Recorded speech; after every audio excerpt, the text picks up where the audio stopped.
Hi there, it's Phoenix Jira.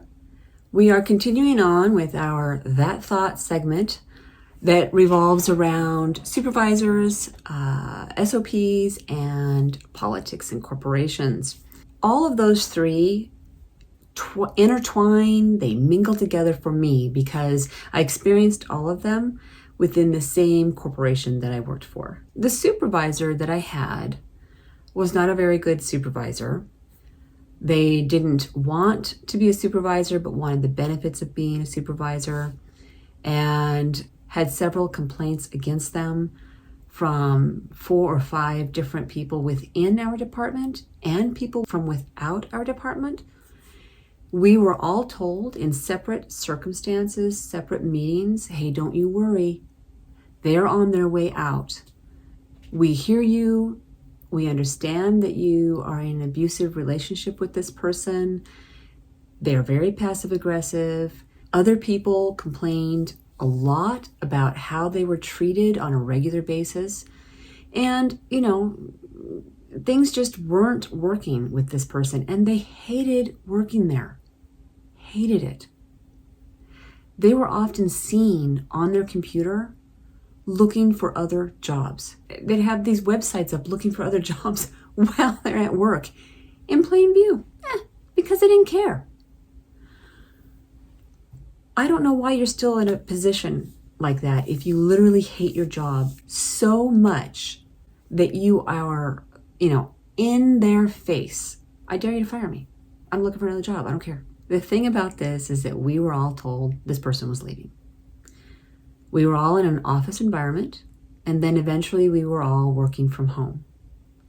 In my opinion, I believe our boss needed the supervisor to stick around because they didn't have the time to teach someone new. That said, several of us already knew how to do about 80% of what our supervisor knew how to do. And we were told that the other 20% really wasn't that important anyway. So if the person left, we could just pick up the slack. No problem. No problem at all. But for some reason, this person kept sticking around. Even though others had complained about similar things that happened to me, very passive-aggressive personality, would tell you how to do things and then later deny telling you how to do that, would come up to you and be nice one day and the next day, why the hell are you doing that? And it just made the environment bad. I remember one time where a coworker came up to me after I had spoken with our supervisor and said, so how are they today? I have a question, but I'm afraid to go ask. Okay, that's not good. That's bad management. And yet they were still there. And so I started thinking about that. Why is this person still here? From state to state, laws can be different. You can be in a right to work state, whatever your circumstance is, it could be different from state to state. But then there are the factors, in society today where corporations are afraid to fire people because they're going to get sued for this discrimination or that discrimination or whatever. And so it made me start to wonder, why is this person still here? Is there a special circumstance that I don't understand? And based on everything that went on, there was no reason this person was still there. There were so many complaints within the department, from without the department. Why were they still there? When somebody in our department left and a position was open, other people within our department that did not report to this person as their supervisor refused to apply for the job because they would have to work for that person. Our boss was even told by a couple of people, I will not work in that part of the department as long as that person's still there. Then one day, the person left. They quit.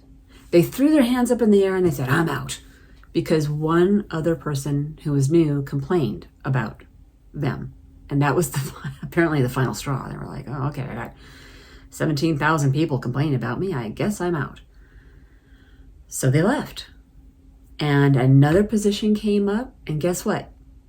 People within the department applied for it because they didn't have to work with that person. So politics in corporations. Why was that person still there? Now, I have a feeling, it's a hunch, and it's an opinion. Okay? This person was probably 2 years or less from retirement. And I have a feeling the human resource department told our boss, just back off. Just let it go. Just chill out. Just stop. Because sooner or later, this person's going to go. They're going to retire. Right? So just take your lumps, convince the other people working for you to deal with the abuse, to deal with the passive-aggressive nature, because sooner or later, this person's gone.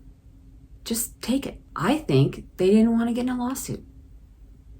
And this person was someone who probably would have brought a lawsuit to them. In my opinion, my supervisor might have had a case. Not just because of that, but because of other things that had happened along the way. They were allowed to work while not clocked in, and kind of encouraged to.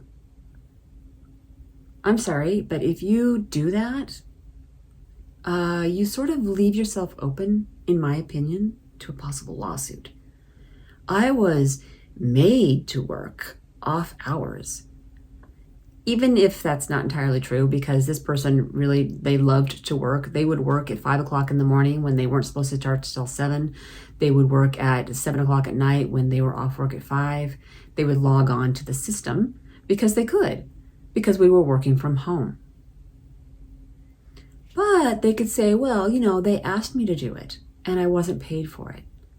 So I have a sneaky feeling the politics within this corporation came full force when HR found that out, and the person was, really close to retirement age, and they were like, just take it, just deal with it. And literally our boss told us when we would complain about something, it was like, well, that's not a big deal. What are you complaining about? Whereas months before, our boss was on our side. Politics can be a real bitch. Whether you're talking about politics in general, actual politicians and the government, or politics within corporations, societies, groups, and things like that. It can be a real thorn in the side. It's harsh. This is Phoenix Jira, and I'm done with that thought.